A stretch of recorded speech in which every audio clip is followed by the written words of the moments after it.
We're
going to go ahead and get started. So this is the October 25th meeting of the Board of Waterworks Trustees. We have a consent agenda today that includes minutes of the September 27th, 2022 Board of Waterworks Trustees meeting, the minutes for the October 11th, 2022 Finance and Audit Committee meeting, financial statements, a list of payments for September 2022, a summary of CEO approved expenditures in excess of $20,000, and the scheduling of our next meeting date right before Thanksgiving, November 22nd, 2022. Is there a motion to the consent agenda? So moved. Second. Okay, motion second. Any questions from the board or comments, Ted? Nothing from me, What's your question? Hearing none, all those in favor of the consent agenda, say aye. Aye. And those opposed, hearing none, the consent agenda passes. We'll move to the public comment period. Again, this is a time for members of the public who wish to address us on any items on our agenda or not on our agenda. I don't see anyone here. Nobody's online, is there? Michelle? Not that we're not saying. All right, well, somebody raise their hand if that's the case. Ted, this is an opportunity to talk about regional governance a little bit. Graham, we've had, in the last month, many meetings, primarily focused on incorporating all the comments that we have received into the draft 28E agreement. We have met here as staff numerous times. We've also had a meeting with Bond Council, a couple of meetings with Urbandale and West Moines, just trying to finalize some of what we're going to have in the next draft of the 28E agreement. We're headed towards, we were headed towards the next draft by the end of this month. We're probably going to be a little delayed from that timeline, but making good progress. That has been the primary focus here in the last month, is incorporating all of the comments into the next draft of 28E. And so we should mention too, Ted, so our small working group here internally, you, me, Diane, Amy, and Rick met this week. And one thing that kind of came out of that meeting is, in lieu of the Finance and Audit Committee meeting in December, is that correct? That is correct. So in lieu of the Finance and Audit Committee meeting in December, we'll have a board meeting, which is likely to be in closed session because it's still a strategy meeting. But the purpose of that meeting is to kind of bring the board up to date on where things are as of that time before we get into the new year. So you may want to look at the calendars and make sure that works. But I thought it was important that we all thought it was important that we had that opportunity for the board to get a kind of more in-depth look. So that would be the 8th, correct? Is that the 8th? No. 13th. December 15th? 13th. Oh, I'm in the wrong month, sorry. 13th. Does that work for you? Okay. Okay. And I believe Michelle's already sent out the invitation, so you should have an invitation to help confirm that will. All right. Anything else on regionalization? We continue to have our meetings with John and Jody, and they're going well. Every couple of weeks we meet just to make sure that then we feed back information to Ted if you have questions. I happened to see Pat Bodie from Urbandale this morning, and she's as anxious as we are to get things right, so.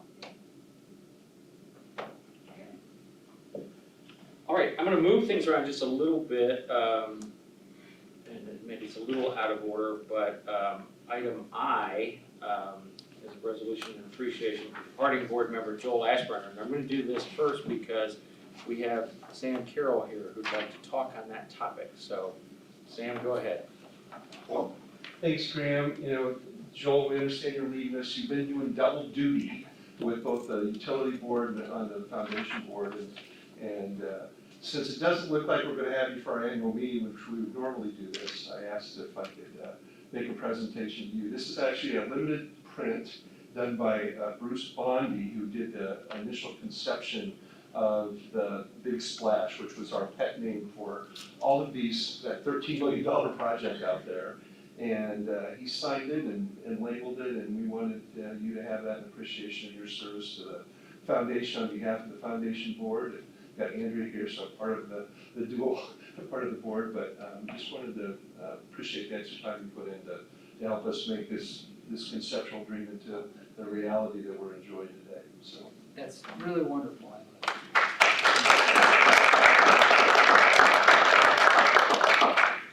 thank you. Great. Sam, thank you for coming. And maybe what I'll do is I'll just come back to item I at the end and talk a little bit about, we can talk more about Joel at the end of Something to look forward to. Spare everyone. So this moves us to the first item on our agenda, if I get my computer to cooperate here. This is item 3A, and this is the 2023 corporate insurance. And I think I'll have you explain this a little bit. It's been discussed in committee. Terry, have you explain this and then make a motion. Sure, Graham. Every year, we go out for quotes on a list of insurance coverages that are shown there in the board packet. Donna Heckman did present, along with Jack Hart, who's online, it looks like, in case we have any questions. But they did present at the October Finance and Audit Committee. Kind of went through each of the coverages and some specifics about each. I won't go through all of that. The two things I did want to point out. The increase here for year over year is actually very small, which is positive. It's only about 1% in terms of total premium, but we did have to make a couple of changes in the coverage to get to that point. One, we have a series of umbrellas. We have all of this coverage, and then we have a couple of umbrella coverages above that. Historically, we've had a lot of umbrella coverage, $50 million worth of umbrella coverage. That was looking like it was going to be very expensive, so we did ask Assured Partners to do some benchmarking and look around to see what would be most appropriate. If $50 million was the right place or not, because that was getting pretty expensive. They came back to us and said actually $50 million was quite a bit compared to other agencies. We had bought up to that limit when it was very cost effective, and now as the market is hardening, we are proposing to go to a $15 million total umbrella, from 50 million down to 15, which is very comparable to what other organizations our size are carrying, and we feel is appropriate. So that's one change. The other change is a change in our general liability deductible. Most recently, that deductible has been $25,000, and it's moved around from time to time, but we are moving to a $100,000 deductible on our general liability. So those are really the two changes that are being made to kind of result in the quotes that you see here. Essentially, all of the same coverages that we've had historically, with those two differences that we think are certainly appropriate. So we would recommend that the board accept the insurance program renewal as submitted. So I'm seeking a motion to accept insurance program renewal submitted by Assured Partners. Is there a motion to that effect? So moved. And a second. Second. Any comments or questions? The only thing I'll add is this always makes me think of our cyber liability, and I know we don't discuss that in the amounts here in detail, but it's just always a reminder to me that that's a growing threat. I mean, I look at what happened over at Mercy and other places, and it's, I just continue to stress that that's important, and I know that's important to you and the team. It is important, and I know that Pat, I see Pat Luner's online, and I think he dreams about that every day, but it is important, and we are vigilant. All right, anything else on that item? All those in favor of item 3A, say aye. Aye. And those opposed? Hearing none, item 3A passes. Moving us to item 3B, this is a receive and file the cost of service report. Again, we've talked about this at great length, Ted, but why don't you give us an overview? Yeah, Graham, just a couple of quick points. As you mentioned, Amy covered the cost of service study at the Finance and Audit Committee in October. The study, this year's study was done based on the forward-looking methodology that Raftellus has recommended to us. You'll recall, the board will recall, a couple of years ago, we hired Raftellus to take a look at our cost of service methodology, and they did recommend a change, which we are using, more of a forward-looking instead of a historic look to determine our cost of study, the cost of service. The results of that cost of service study serve as the basis for discussion of rates. They don't define the rates, but they give us a basis for that discussion. And we're here today to receive and file that report, but I will make one, I do want to point out one thing because I think it's very important. The study showed this year that we have made significant improvement towards aligning our costs with our cost of service in the three key areas of rating, those being inside city, city of Des Moines retail customers, purchase capacity customers, and our with storage customers. Inside city went from 100% recovery, or 109%, which is over recovery, to 98%, which is probably as close as you can get in this sort of a exercise. Purchase capacity went from 80% to 96% cost recovery, which is a real goal of what we've tried to do here over the last 3 years. And with storage, which is primarily the Johnston rate, went from 126% recovery to 104, which again is getting to be about as close as you can get in this kind of a arena. So significant progress. I compliment Amy and her folks for the work that they've done to align those just in time for regionalization, which should help with a very smooth transition in terms of rating from where we are now into the regional model. So good work by the team, and we would ask the board receive and file the cost of service study. So I'm seeking a motion to receive and file the cost of service study. Is there a motion to that effect? So moved. Second, Motion and a second. Any comments or questions? it's a great presentation. Yeah, and we had a really good discussion about this at Finance and Audit, and particularly about what Ted highlighted, bringing the different classes of customers more in line with their costs, so great to see that. It's been a goal we've had, and it has not been painless, but I think we've had good basis for what we're doing and really appreciate the movement. We still have intra-class issues, but where we are is so much better than a few years ago. It is amazing. It's taken a long time and a lot of work to get there. Ted, have we received any feedback from customers? I haven't received any direct feedback, certainly not from retail, but wholesale. I've had some questions, real interest in what the increase was going to be. And of course, the cost of service study doesn't define that. It informs that, but in the next item, we will Perhaps a define better that. question for the Yeah, next we will item, yeah. define that, and I will say that I think the wholesale customers, we had messaged to them 3 years ago that we thought it was going to take us 3 years of 15% a year to get to this level of cost recovery. And so where we landed in the next item at 10%, I think, although no one is ever happy about any rate increase, much less a 10% increase, I think they'll be satisfied that we didn't have to go higher than that. So I've had some questions, Joel, but that's really about all.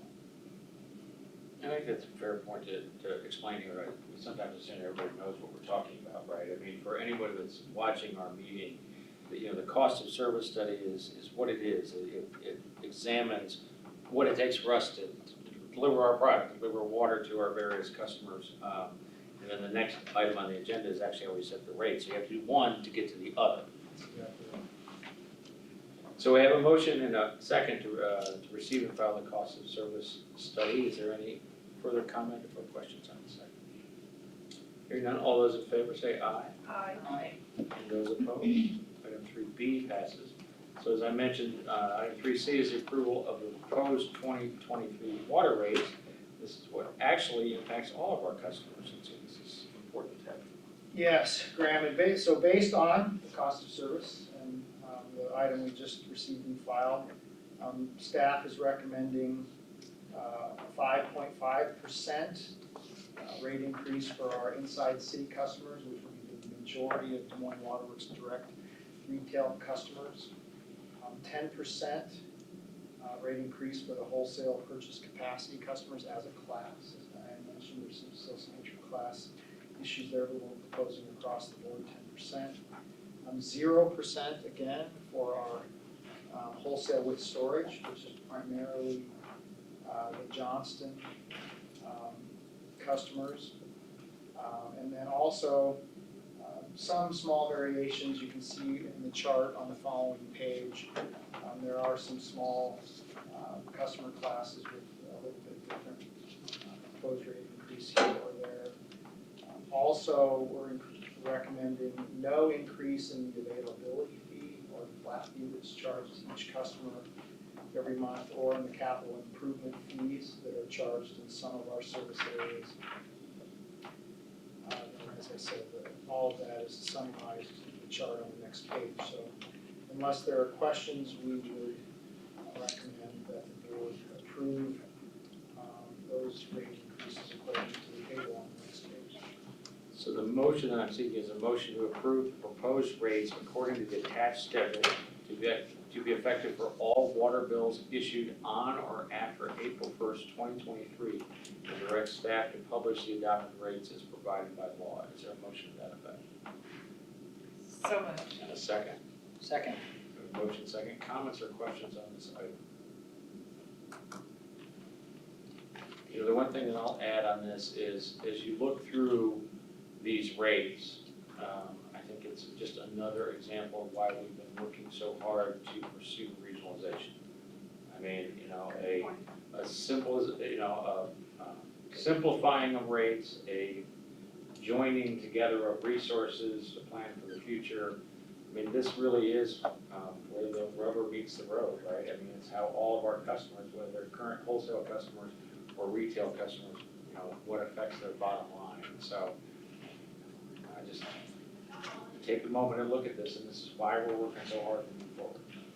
Graham, I'm so glad you said that because, you know, we're setting rates for areas that we have no control over. They buy water from us, and what better way to have people at the table, the governance piece, that have a say. I mean, we shouldn't have to be the ones saying, here's what it's costing, and so what should the rates be, but to have this governance board look at this and set, I don't know if it'll be the next set of rates. Right. But wouldn't that be nice, so that we're not hearing from others that, what are they doing over there to share that information more? Well, and take that back, Sue, to the previous discussion, the cost of service report, right? In our setting those, you know, looking at the cost of service, our ratepayers currently have the burden and take the risk when, you know, doing the cost of service and setting these rates. And so when something happens, that falls on our ratepayers' shoulders and not equitably on everybody else. So there's two prongs there. One, having a seat at the table, you know, for all these customers to set the rates, but also in sharing the risk, and most importantly, planning for the future. So there's enough water and at equitable cost.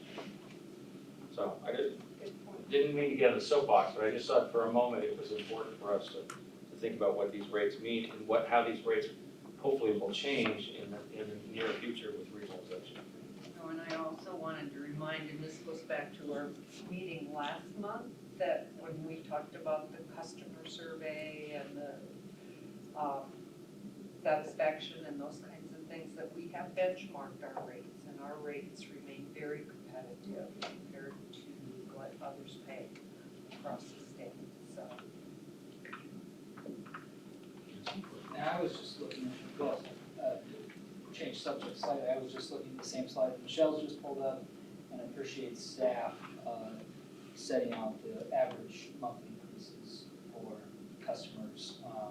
You know, the percent rate increases can seem large, but at the end of the day, we're talking about a couple dollars for most customers.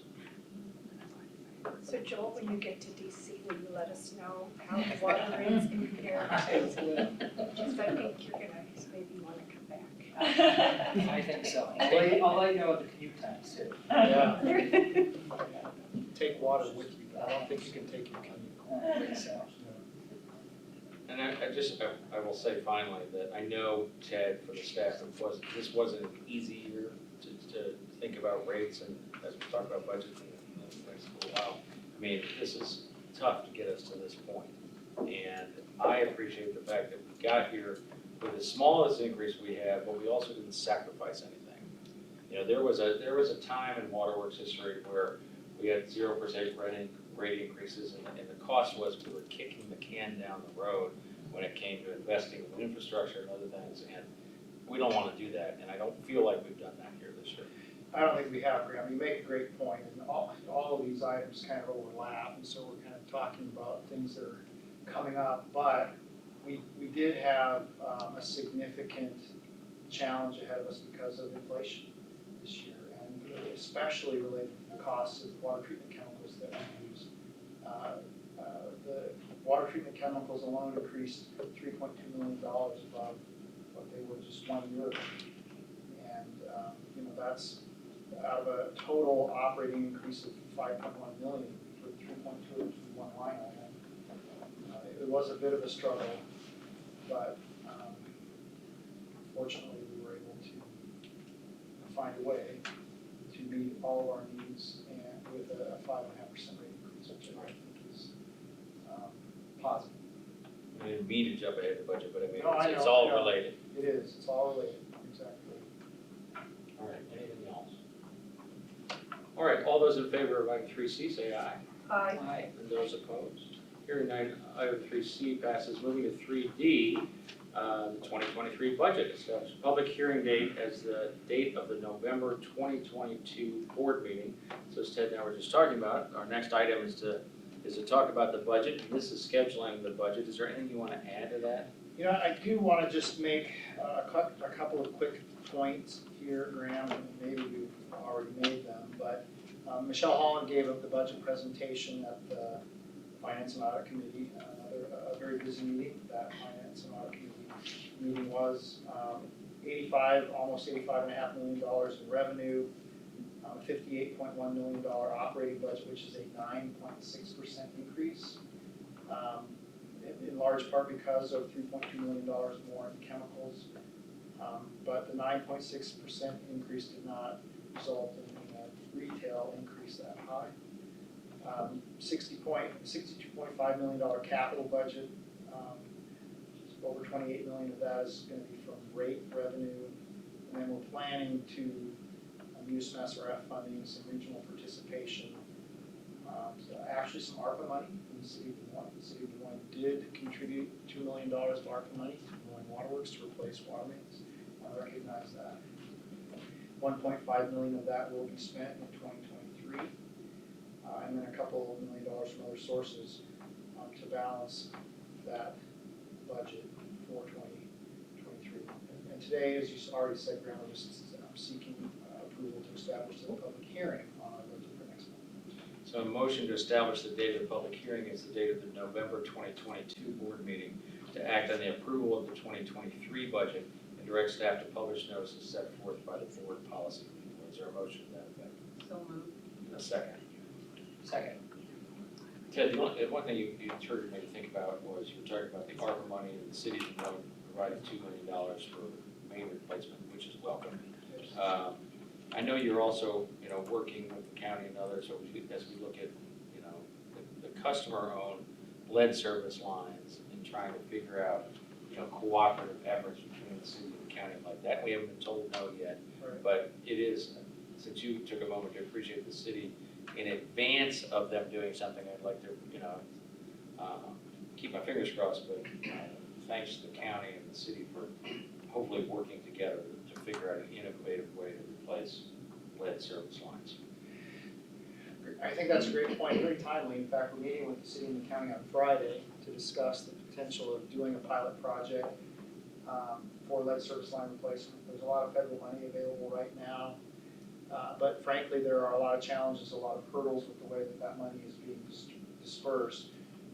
And it reminds me of the LIWAP program, the low income Housing, household water water. assistance program. Thank you, Laura.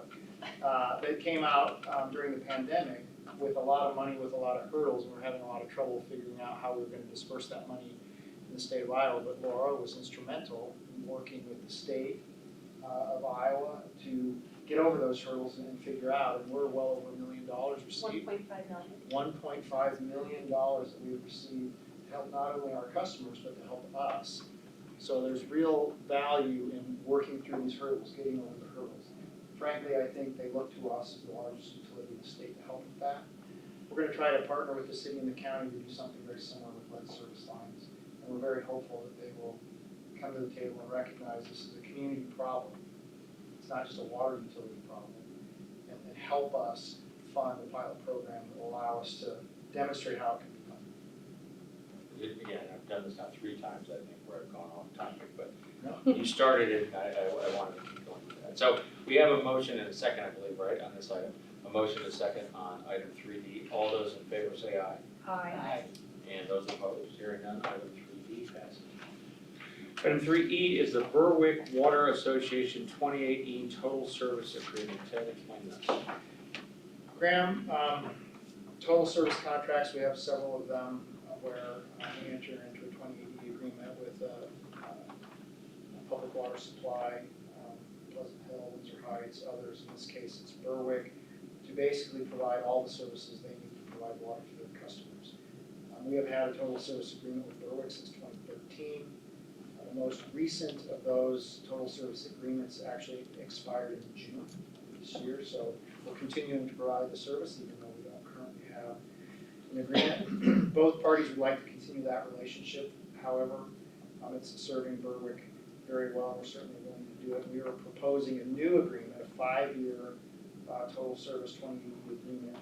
We're also proposing to include in that agreement provision for automatic renewal of 5-year terms, unless either of the parties chooses not to, but so that we don't have to let the agreement expire and come back to the board after that. So we proposed that to Berwick. Their board did actually approve that agreement on the 17th of October, and we're asking that our board approve that new 20 total service agreement. Berwick. So a motion to approve and authorize the chairperson, CEO, and general manager to execute the total service chapter 28E agreement with Berwick Water Association. Is there a motion to that effect? So moved. And a second? Second. Any comments or questions on item 3E? So basically just a extension with those 2 pieces that you mentioned, the 5-year and the automatic renewal. Yeah, this is technically a new agreement, Sure. not an extension of the Sure. old one, but it's a new agreement with all of the same terms, except for that auto renewal is the new piece, but the new agreement with auto renewal. Thank you. Any other comments or questions on 3E? Hearing none, all those in favor say aye. Aye. Aye. And those opposed? Item 3E passes. And of course, as we've jumped around here a little bit, we previewed this item a little bit, talking about chemical costs. So this is item 3F, 2023 water treatment chemicals line contract. Yes, Graham, this is, every year we bid chemicals. Lime is a critically important part of our treatment process. Our lime vendor actually asked us if we could bid this one early because of some arrangements that they were trying to make with the transload facility. Frankly, a new transload facility on MLK at 15th Street. So we did bid this one chemical early, a month early. And interestingly, with lime, we get a price per ton or a price per unit, and then we also consider the effectiveness or the purity of the product.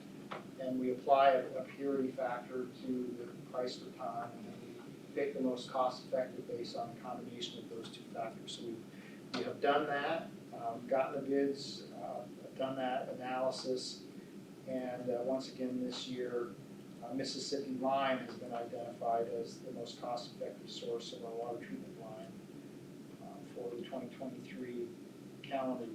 So we would ask that the board award the 2023 line contract to Mississippi Line. So I'm looking for a motion to award the 2023 line contract to Mississippi Line. Is there a motion to that effect? So moved. And a second. Motion a second. Any comments or questions? I just have a question. Anytime you see a bid so far out of line, there is one vendor that bid and it was double. I mean, was there a misunderstanding? Are they not local or not interested in the business? I just think that's such a huge difference. I'm gonna ask Nathan, he's online, I'm gonna ask him to unmute so he can be prepared to give us a perspective on why that might have been so much higher. Nathan, can you give us a background? Yes, the Hoist is a much smaller company, and for many years, they've been concerned about their ability to actually meet our demand, but they still give us a price every year, and if you look back at last year, it was the same thing, it was about twice what Mississippi Line is, so they kind of just give us a price every year, just to see if they can get it. Thanks, Nathan. Any other comments or questions on item 3F? Hearing none, all those in favor say aye. Aye. Those opposed? Item 3F passes. 3G is acceptance of the Des Moines River intake roof structure modifications. Pretty straightforward project here, Graham. The board awarded this project in September of 2021. We were modifying the roof, installing 4 large hatches so that equipment could be removed for rehabilitation through the roof. The work is done. There were no change orders on this project. And so we're asking the board to accept the Des Moines River intake roof structure modifications contract completed by Henkel Construction. So I'm seeking a motion to accept the Des Moines River intake roof structure modifications contract completed by Henkel Construction in the amount of $311,000. Is there a motion to that effect? So moved. Second. Motion and a second. Any comments or questions on item 3G? Hearing none, all those in favor? Aye. And those opposed? Item 3G passes, moving us to 3H, request authorization for CEO and general manager to execute change order 4 and 5 to the 2021 well rehabilitation contract. Graham, in July of 2021, the board awarded a contract to Lane for rehabilitation of 2 of our radial collector wells. We have 6 radial collector wells, maybe 7, 5 at Sailorville, 5 at McMullen, 2 at Sailorville. Yeah, Six and two, 6 and 2. plus the horizontal, that's what always throws us off. Okay. So 8 total wells. The important points here, the board will recall that we received 1 bid at that time. 1 bid from Lane, and at that time, they qualified their bid and said that we were gonna have to extend the timeline for them to be able to do it because their schedule was so good. You also will recall that at that time, we had a conversation about, do we need to be creative, do we need to do different things to get on their calendars to ensure that we can get our work done in these times of supply chain issues and labor shortage and whatnot. And so we have been, since that time, contemplating how to facilitate getting this well rehabilitation work done, because we have a number of wells, 8. We're going to build more. We're proposing 4 more with the initial Sailorville treatment plant expansion. So we considered, bundling these multi-year contracts, various options. But Lane is really the one contractor who's capable of doing this kind of work right now in our region. And so what we have done is gone back to them and just said, hey, we want to extend your contract and we want to get on your calendar right away. And while we're doing that, we want to change the order of what you're doing. We don't want you to do the second well that we already bid until later. We want you to go back out to Sailorville and do well number 1 this fall. Actually, it's going to be after the first of the year, but we did the well number 2 at Sailorville. We had a 120% increase in the capacity of that well. We would really appreciate getting that kind of increase in capacity at well number 1. There are only 2 wells there. And then we'll go back to McMullen and do well number 5, I believe, at McMullen. No, well number 6 at McMullen a year from now. They're agreeable to that. It gets us on their calendar. It gets us the well we want. This season, this is a wintertime construction sort of thing. And so what we're bringing to the board here is 2 change orders, one of which will exchange well 6 at McMullen for well 1 at Saylorville and get that done, get that plant up and productive for the coming year. And then we'll reschedule well number 6 for next season. And not risk missing the window for next season by going back out to bid and that kind of thing. So what we're asking is for authorization to execute those 2 change orders.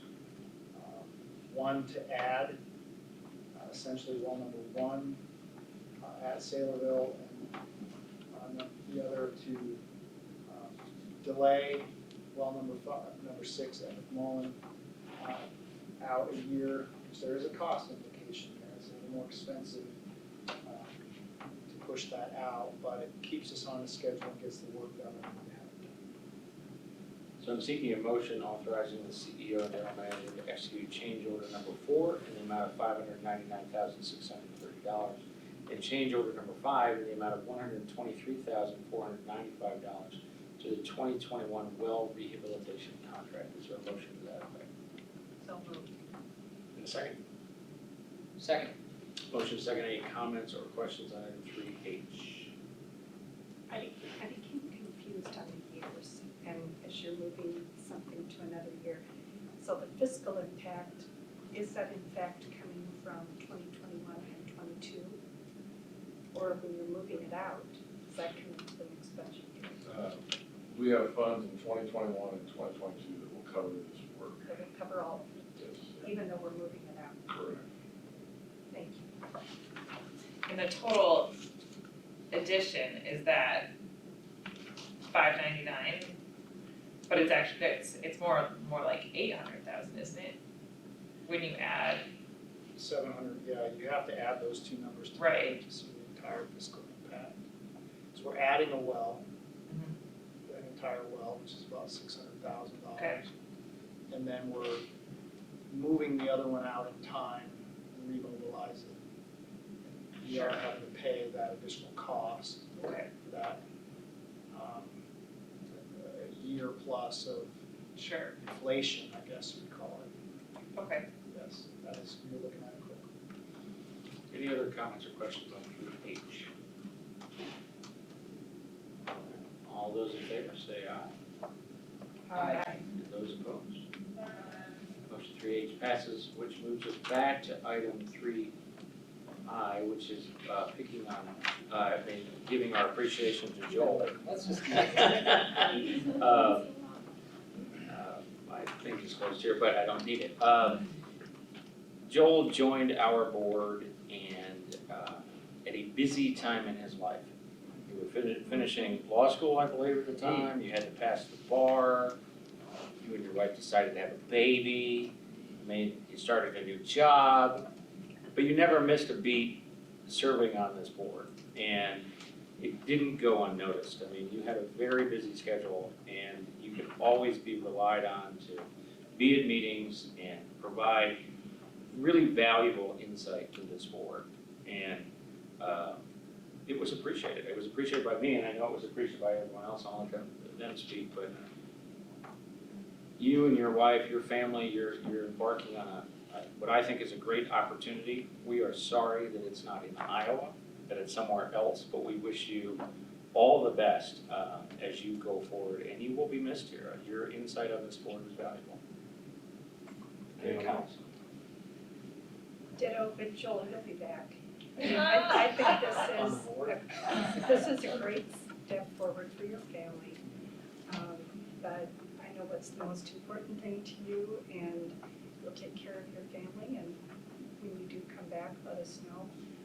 But I agree with what Graham said. I mean, we've been through some really tough things. I mean, this regionalization, all of us trying to get our heads around it and to ensure that we are taking care of this asset for the Des Moines citizens has been tough.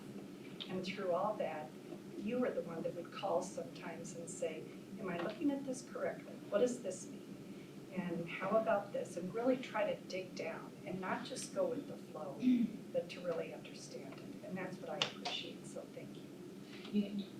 Along those lines, I agree with everything that was said. It was a different perspective that was brought to the board that is appreciated and was needed to have your background and your experience play a role in those conversations. And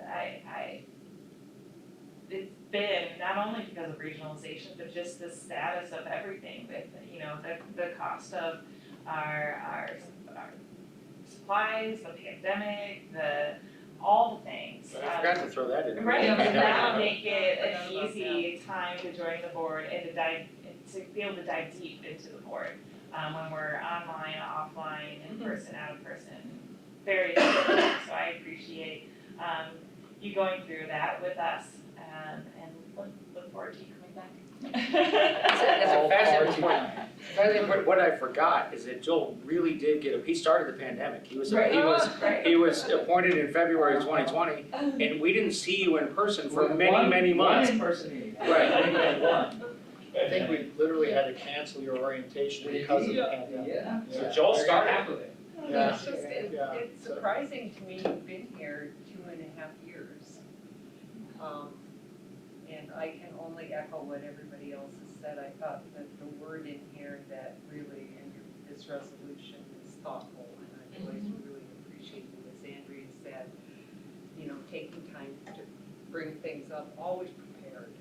And I know as somebody who also went through law school and took the bar and started a family and did all that at the same time, although it is dim memory. That's a lot. It's a lot. So taking time to do public service on top of your own personal agenda is huge, and thank you for stepping up. So I think what we'll do here, if it's okay, Ted, I'll read this resolution. I hate reading these things, but I'll read them because this one's important. And I'll get a motion on this, and I know we have a couple of things we'd like to discuss. I know there's a couple things you'd like to say. Absolutely. So let me do this.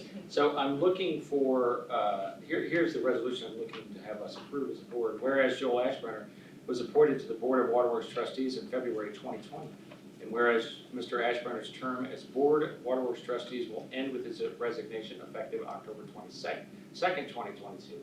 And whereas during his service on the board, Mr. Ashburner provided thoughtful perspectives on all issues brought before the board, joined with other board members in support and promotion of regional governance of drinking water production, strongly supported ongoing water quality and environmental initiatives, represented the Board of Waterworks, represented the board on the Des Moines Waterworks Park Foundation Board, and consistently championed open, transparent public communication. Now therefore, be it resolved that the Board of Waterworks Trustees of the City of Des Moines, Iowa, hereby acknowledges with sincere appreciation the contributions made by Joel Ashburner to Des Moines Waterworks and the community he has served by entering this resolution of appreciation into the minutes of the board. Is there a motion to approve the resolution as above? So moved. And a second? And Ted?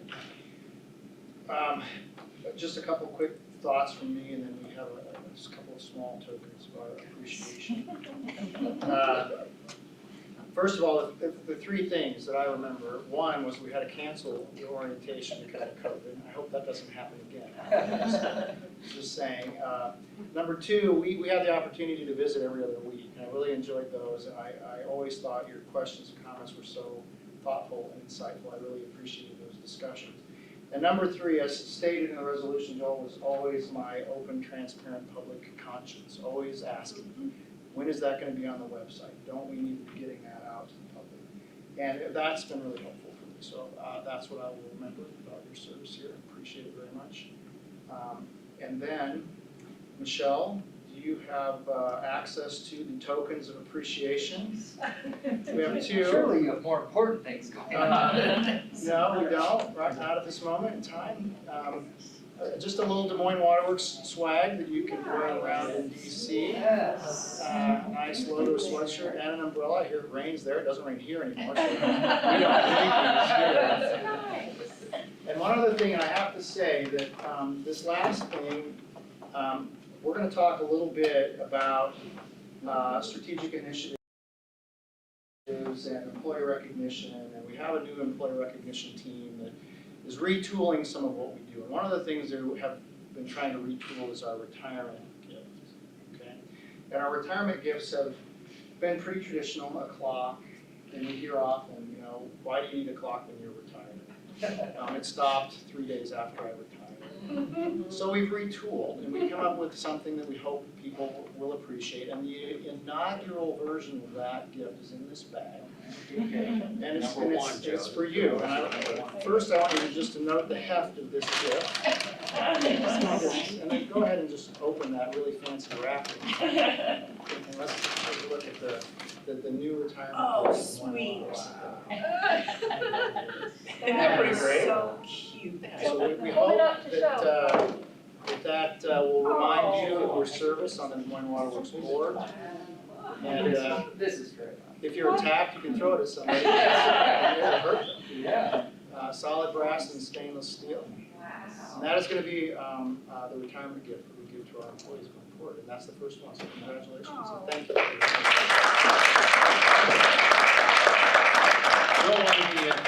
I don't know that 2.5 short years deserves a retirement gift, but it's very much appreciated. It does, 2.5 years on the calendar seems like a short amount of time, but we alluded to how different things were. We had an interim CEO, none of us had yet begun wearing masks, or maybe we would start thinking about that in February. You know, we weren't concerned about inflation or chemical prices, labor shortages and regionalization was, you know, on our mind, but maybe seemed distant. And now we've got Ted and his team, you know, running at full speed. We're on the precipice of big things with regionalization, and we've mostly made it through pandemic to some sort of other side. So it has been an eventful, exciting, challenging, and very rewarding 2.5 years. I wish it could have been longer, but this was kind of a once-in-a-life opportunity for my wife and a good move for us, so we're excited.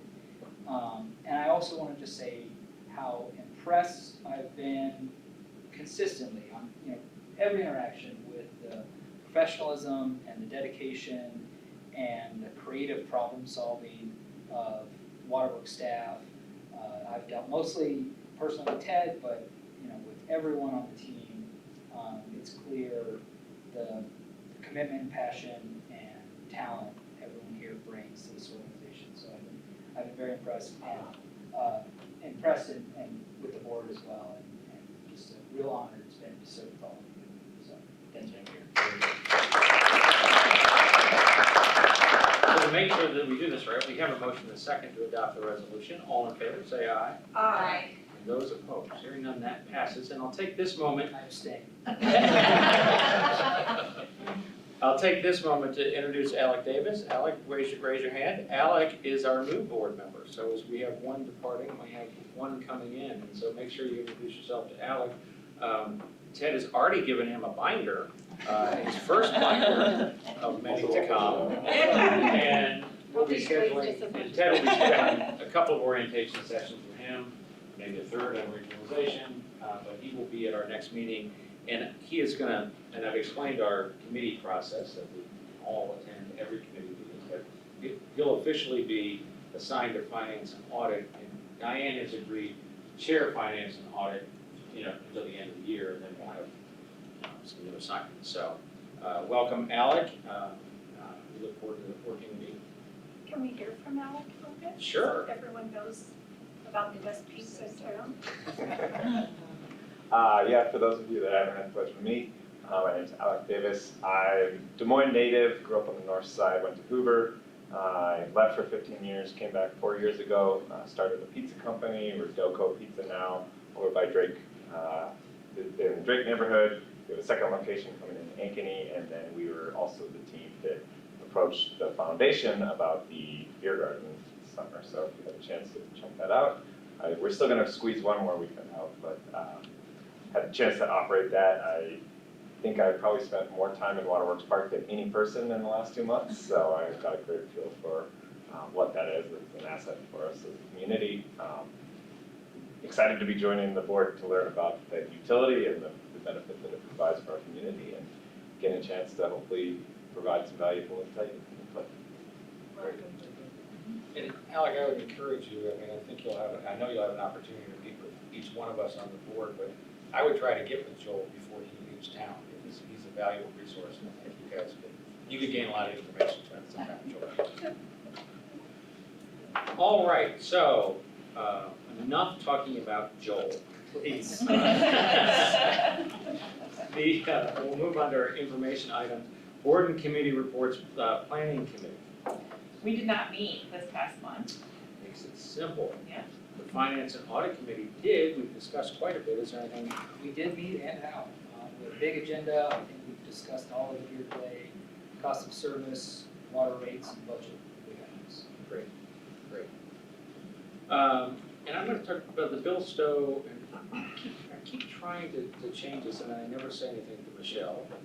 We did form the Stowe Foundation, and maybe we can change the committee report to the Stowe Foundation.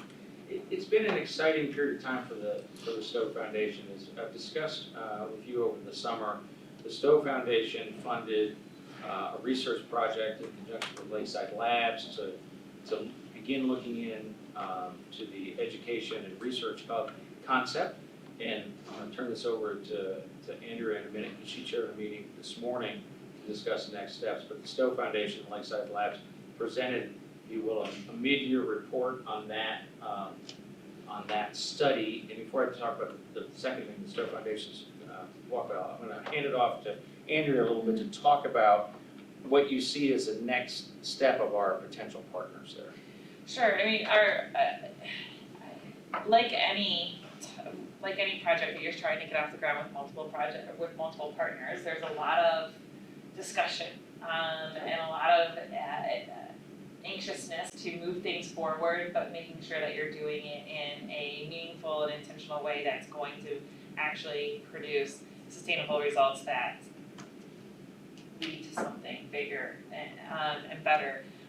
So today we spent a lot of time kind of identifying what came from that intern report, what gaps are still missing, or what gaps are still out there. And our next steps is to continue to have that conversation. We've had somebody step up and agree to help kind of facilitate a discussion among ourselves, to look at our assets among the stakeholders that are in the room already and those that are missing. But then to kind of move forward towards that next phase of bringing in somebody who can help us kind of answer the questions of who and how do we actually build out this curriculum and this essentially a strategic plan to make this education and water research hub happen. So I guess I see a few more meetings of those conversations, but really kind of seeing some tangible deliverables early next year. Is that fair? Do you have anything to add to that? I think that's very fair, and I think, the one thing that Andrew's been able to do by, sharing this and continuing this conversation is that the one thing we heard throughout the summer and the report reflects is that there's a real interest in not duplicating efforts when it comes to, these education and research things. There's a real, obviously we all agree there's a needed effort there. And from a Des Moines Water Works perspective, we have our mission here of producing and distributing water. That's our mission. Now, we own this great resource, but we also aren't going to tap into ratepayer funds to do some of these other things. But we can help convene these ideas. And so I think, as Andrea pointed out, there's a lot of work to be done there, but the conversations continue, and I really think there's a path. Yeah, I think my takeaway still is that there's still a lot of excitement there to see something happen. All the players around the table are still committed and energized around this idea to see something happen. But like anything, you're trying to stumble of how to do that, and but I do think that we're slowly starting the static is starting to fade away, and we're starting to kind of see the lines forward. And so I'm hopeful that, like I said, in the upcoming months, we'll have that strategic route to get us where we want to be, to kind of identifying what this looks like as an implementation phase. Andrea, has there been any thought to engaging students, college level, post-college. I know Bill spoke to an environmental studies group from Iowa State, not to give you the name of the professor, or a capstone project for a master's on public health. Sure. Would there be some synergy that we could gain from? So that, I mean, that's, the STO interns, were students from, Luther College, Okay. under the guidance of Lakeside Lab and the STO Foundation. So they did a lot of that initial research work of kind of, identifying, visions and goals and hopes and dreams and resources and capacities, or capacity of a variety of existing organizations and entities. And then I think our next question is, with this STO Foundation's commitment to phase 2, do we look to engage students again, maybe at the graduate level, to help us with that strategic plan? Maybe not the strategic plan, maybe they're just helping us do some asset mapping. Or are we at the point where we really need a professional third party to walk us forward? Or all of the above. Or all of the above. I mean, that's really the questions that we were asking this morning of the group. You know, when we envisioned at the Snow Foundation, what we would do, we kind of had this, we're making up to a little long, right? This 2-year project of having some interns come in and do some research. The summer was very effective. However, it's clear to us that what we're really looking for is something a little bit broader. And so the next phase may not just be undergraduate intern. It could be exactly the types of groups that you talked about, Sue. It could be graduate interns, it could be a graduate group, it could be a capstone project. It could also include hiring of a consultant or some academic institution to do those things. Now, a lot of that's going to be outside of the scope of what the Stowe Foundation is capable of doing. Sure. And so that's why we're kind of looking around the table this morning to say, hey, who's going to do this? And that's what Andrea talked about. This next discussion we have to do is really to get on paper the assets that everybody's contributing and what their vision is for the future, to decide who we hire and who we bring in to do the next steps. Can you talk for a minute about the other partners you have now? Sure, so this morning, and really, kind of the stakeholders that have been closest to this project so far, have, the utility ourselves, the Stowe Foundation, Polk County, in the sense of Polk County supervisor, or proper, I guess, Public Works, Polk County Conservation, the ICE, and the Des Moines Waterworks Park Foundation, Lakeside Lab, Icon and Great Icon. Outdoors Foundation. sorry, yes, Icon and the Great Outdoors Foundation. And there are numbers that aren't present, but that's one thing that we're trying to make sure that we do, is we make sure that the door is open to, that we're having the right people on the table. So, and I should note that those are the folks that are around the table having this conversation, because, when this conversation originally started, they were the ones with really the tools that needed to move this forward. But that being said, those larger questions of what is out there, who could participate as partners, how could this work moving forward, that list is much longer, and they were all engaged over the summer to share this concept and to kind of get that feedback of how they might see themselves involved or what they hope that this would become. And I can share that much longer list with you offline. Thanks, Andrea. Anyone from the city of Des Moines? You did work there for a number of years. I heard you mention Kelly. We did, now they were talked to this summer by the interns. They Yes. haven't been active in, and they haven't shown a real interest in education hub project, but they're one that we're continuing to engage. Good. So let me go back. The education hub concept is one of the things that the Stowe Foundation helped facilitate, but it reminds me of Joel's tenure on the board. I mean, about that same period of time when Joel joined the board, there was an interest in, doing something to continue the legacy of Bill Stowe, and we didn't know that. And in many ways, the pandemic helped us. I mean, it slowed things down a little bit. It helped us really think about, what it was Bill Stowe's legacy and what does that mean to do that. It became more and more obvious to those of us that were involved in this that putting a name on a building, even though I'm gonna talk about structure in a minute, building a structure just to build a structure to have Bill's name on it was not his legacy. His legacy is more like what we funded this summer. And that was engaging people, getting around the table to talk about water quality and environmental issues and furthering that education and advocacy effort. And so, as we decided to form the Stowe Foundation, that's the things that we focus on. And so that's why we decided to help fund this Education Hub project, at least to help, kick it off, get people around the table and do the research. So that leads me to my second thing, and in the next, hopefully 2 months, I'm gonna bring this to you more formally, but one concept that we started with that we continue to talk about is this idea of continuing to work with the Park Foundation to put some sort of an educational element in the park, an outdoor classroom, if you will, where it will, I like to use the word trick, it will trick people into learning while they're in the park.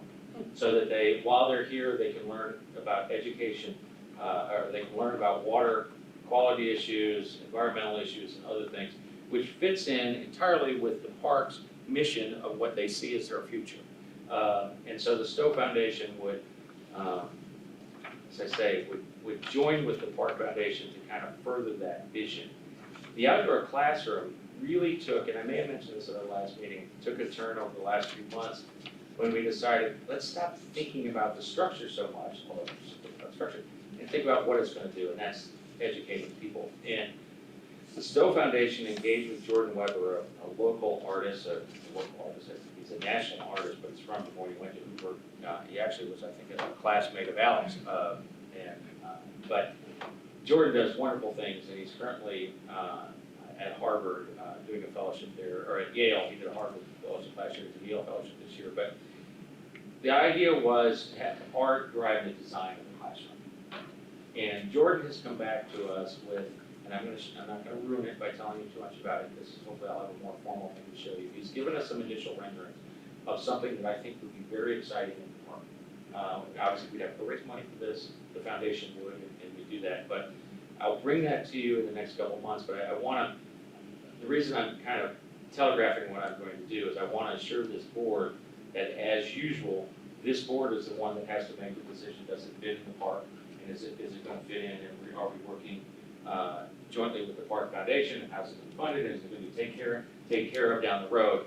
And so I'm telling you this just so you know that this board will see those renderings before we engage with any contractors, or we do anything else, and also we'll have the opportunity to provide some feedback on whether it fits not only the mission of the Park Foundation, but the mission of Water. But if you can't tell, I'm really excited about it. And so look for that. I don't know if we'll be ready in November, but I'm really hoping we'll be ready in December to show you some drawings and some concepts that would be cool. I've given Ted a preview, and I think he kind of. All right, so I'm sorry that one took longer than I meant to, and I apologize. That the Greater Des Moines Botanical Garden Board continues to move forward. They continue to have a great year. They have some holiday events over there. If you want to look that up, they have their champagne and chocolate event right before the Friday before Thanksgiving. It's a really fun event. If you want to go there, I think it's available to that. I'll stop talking and talk about the Park Foundation Board. Anything to add, Joel or Andrew? Park Foundation Board, I think the things to point out are still the repayment plan that's being worked through with the city. There was a lot of discussion about financials at our last meeting, kind of making sure that all of our board members, because there are so many new board members within the Park Foundation, really understand how things work and how we move forward with seeing funding coming in, programming to get funding to come in and pay down those debts and move on to the next phase of the Park Foundation's vision.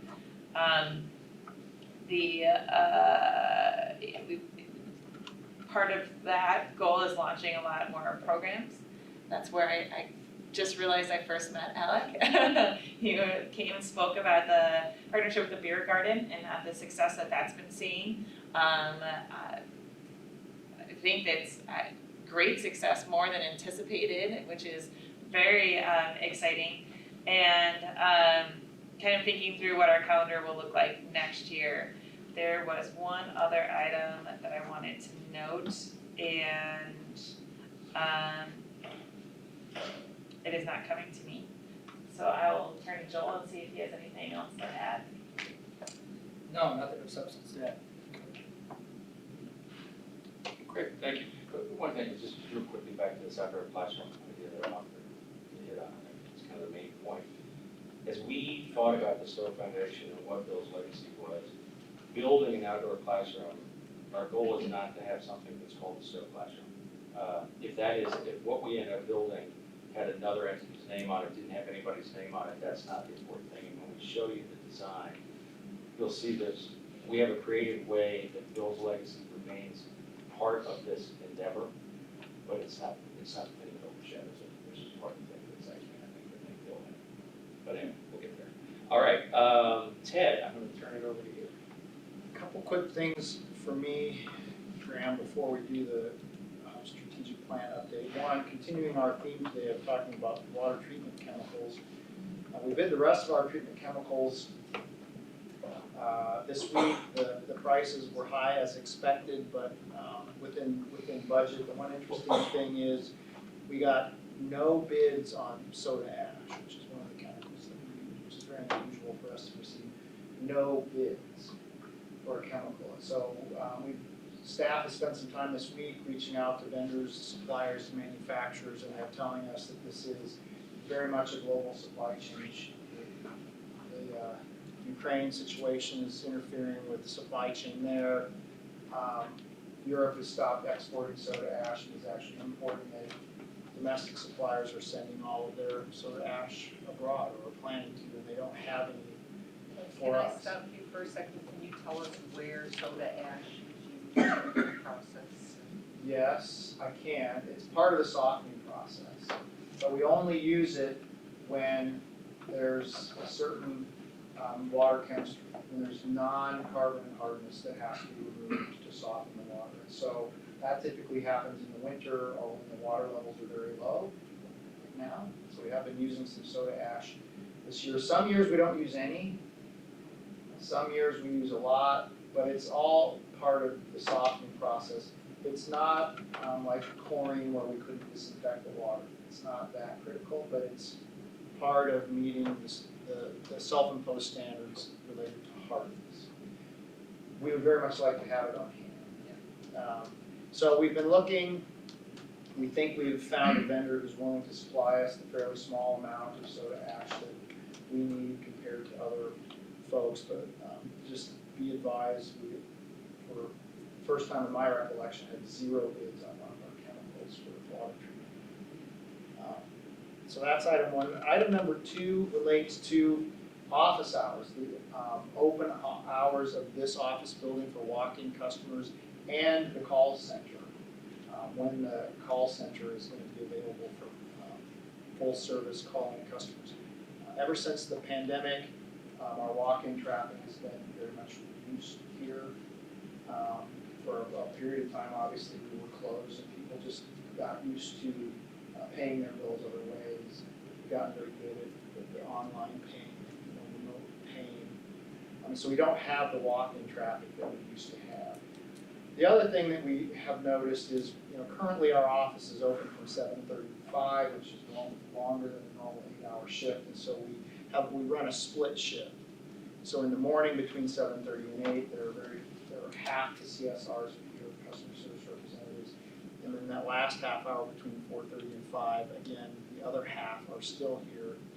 And what we run into is if someone is off or if there's a vacation or what have you, we can end up being very short-staffed in those 2 half-hour windows, and so the level of service that we provide to the customers can decline. The wait times can actually be very long during those kind of outer edge half hours. And so what we're proposing to do, what we're planning to do, is just tighten that up a little bit, a half an hour on each end, create an 8.5-hour window when we will be at full staff all the time. So we'll be able to provide a higher level of customer service, we believe. Don't think it's going to have any impact on the walk-in traffic. We really have very little traffic before 8 o'clock or after 4:30. We do have customers who call in, but we don't believe that that will be problematic for them to become aware that it's, 8 to 4:30 is when we're gonna have the call center staff, and then we will have a full staff during those times. So the plan is effective December 1 to make a slight change, half an hour on each end, tighten that up a little bit to provide a little bit higher level of service when we are open and available for calling. Now, we have emergency calling 24/7, so if someone has an emergency, they can still call. Frankly, some customers feel like getting their bill paid is an emergency, and we will take their payment, but they have to kind of push through the whatever you call that, automated phone system. They have to push through to get to, and we will take their payment if they need to make it, but the full scale customer service is gonna be 8 to 4:30 effective December 1. Questions about that? The last thing I wanted to share today was a quarterly update on our strategic plan initiatives, and the full strategic plan tracker is in the board packet. Michelle can probably show the graphic. That's kind of a quick view graphic that shows all of our strategic initiatives. I want to highlight just a couple of things, maybe more than a couple, but I want to highlight them in about 3 buckets. And one of the buckets is employment and employees. That's a strategic focus. One is customer or community and customer, kind of what's going on outside of the organization. And then the last one I'll highlight is facilities and infrastructure. But from an employee perspective, if we start there, we've got several initiatives up there that relate to employees. The first one is onboarding. We have historically had a pretty straightforward onboarding process where they spent some time in HR, they went to their department, and kind of went to work. And we've had a lot of feedback that employees are very interested in more, knowing what we do at Des Moines Waterworks and what happens across the utility. And they want a little bit of exposure and they want to meet people. And so we've had a team and they put together a more comprehensive onboarding process that we're going to use going forward. In fact, on Friday, we're going to have the first one of those onboarding sessions with a recent group of new employees to get them around the utility, let them meet some folks and understand some things. So that's moving along very well. That's coming along. We also had some feedback related to employee recognition. It's over there under employer of choice, and just the way we recognize employees for various things, be it accomplishment, years of service, retirement, and even the way we interact as an organization in terms of opportunities to meet on a cross-functional basis. A lot of ideas coming out of that new team there. The pancake breakfast, which Fran attended, was one of those things. It was breakfast served to employees.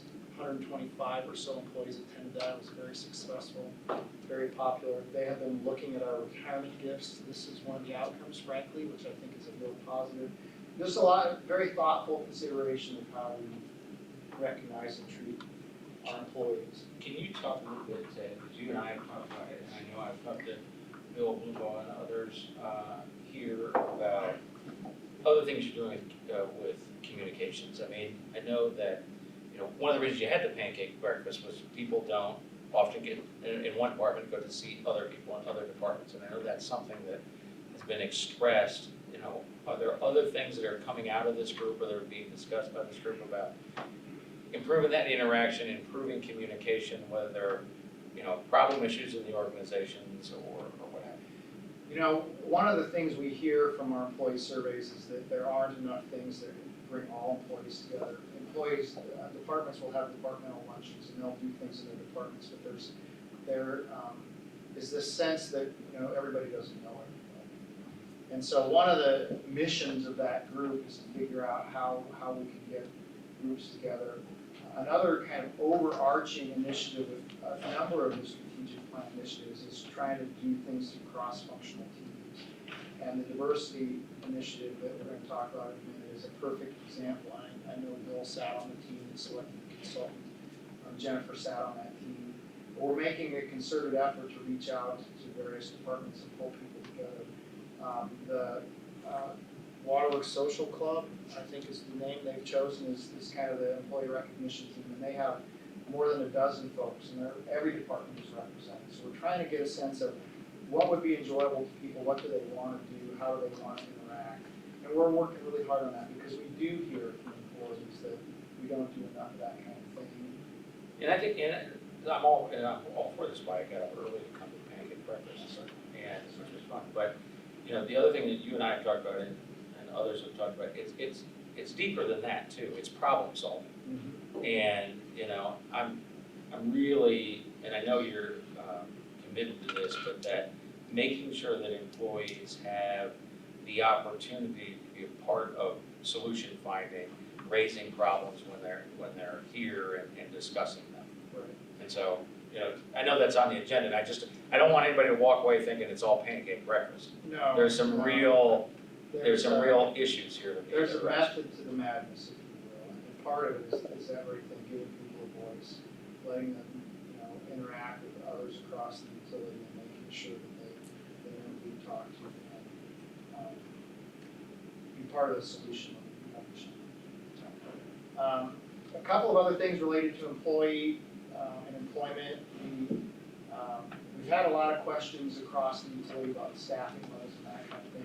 We're targeting that with an organizational assessment department that has been very effective and is moving along. And then, of course, our diversity initiative. Michelle's trying to help me find all these things, but the diversity and inclusion initiative is there.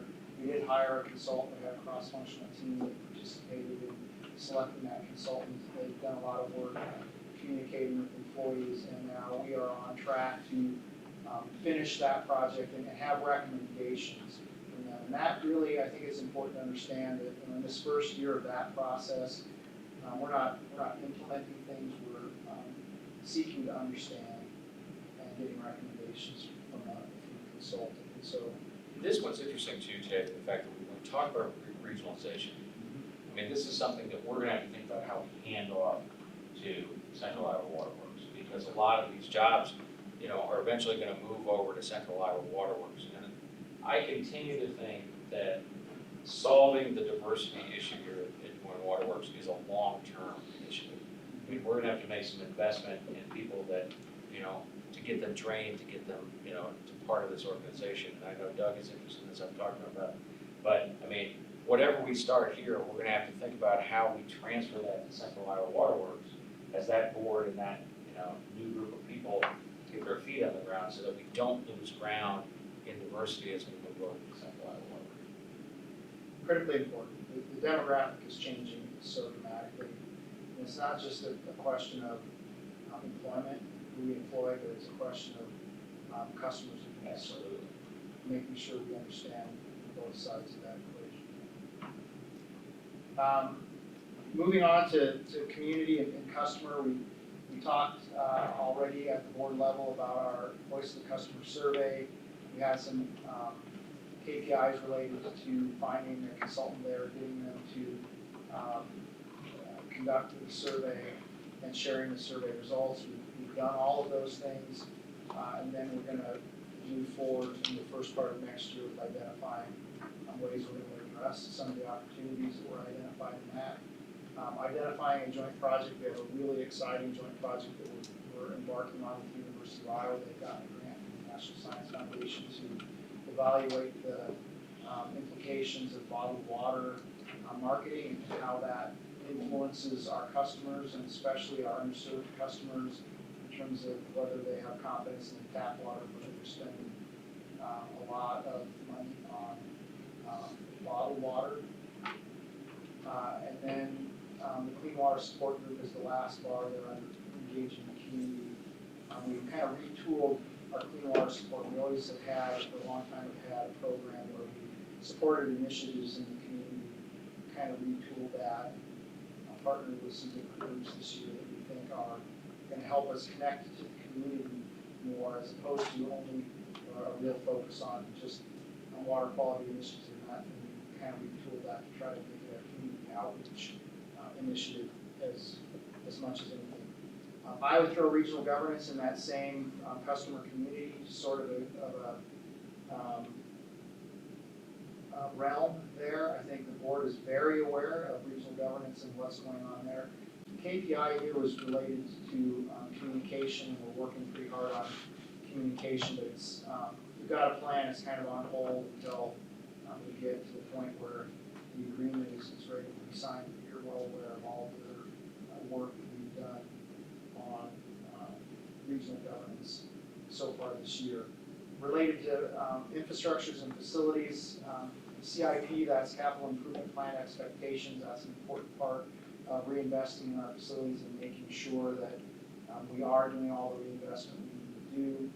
That's an area where we need some work in terms of obligating our capital dollars, but we're making good progress on that. And that last bar with the agreements that align with the timelines, that's all related to getting the large capital projects associated with expansion of the Saylorville treatment plant, getting those agreements, RFPs out, getting agreements, and I think even today as we sit here, that bar is much higher than it shows. We've made significant progress here just in the last month on making sure we get that done. And then the last, communications, there was related to early on communicating the strategic initiatives to our employee base. We did a great job of that early in the year, got that done. And the last one there relates to reinvesting in our facilities, specifically from an operation and maintenance perspective. So in water production, they're working to join develop task forces that identify critical equipment. That's about halfway done. And then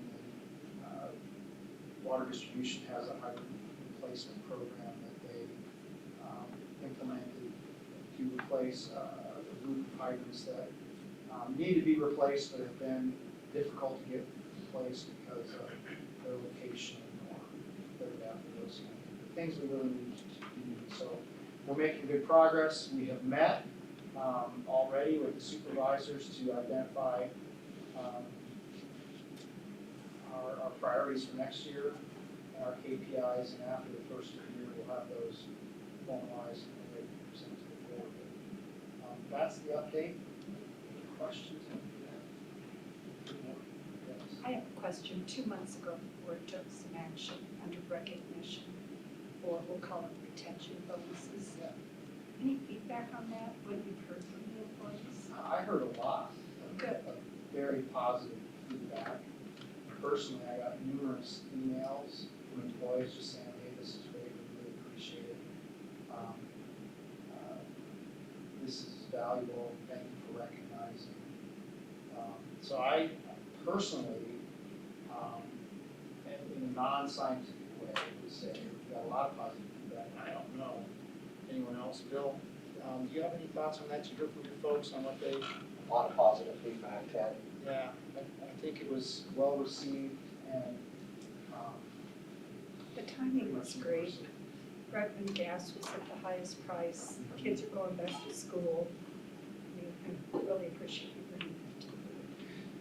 Yeah, I think it was the right thing to do, and others followed suit, not hundreds of organizations, but handfuls of organizations followed suit. We heard Doug would share with me when he heard from his HR groups, when somebody was considering that kind of thing. So I think it was a very positive thing. It was important for us, I think, given that we had negotiated our contract earlier in the year, and other contracts that we're negotiating mid-year were coming in a percent so higher on pay. I think it was important to make that offering to kind of bring us back to neutral there, back to the same level. So I did hear some positive. Good. That's it. That's all you got. That's all I got. All right, so that really concludes our meeting. The list of meetings is at the bottom there. Anything else for the good of the cause? Anybody want to talk about Joel more? I know what wants that. All right, with that, we are adjourned. Presentation.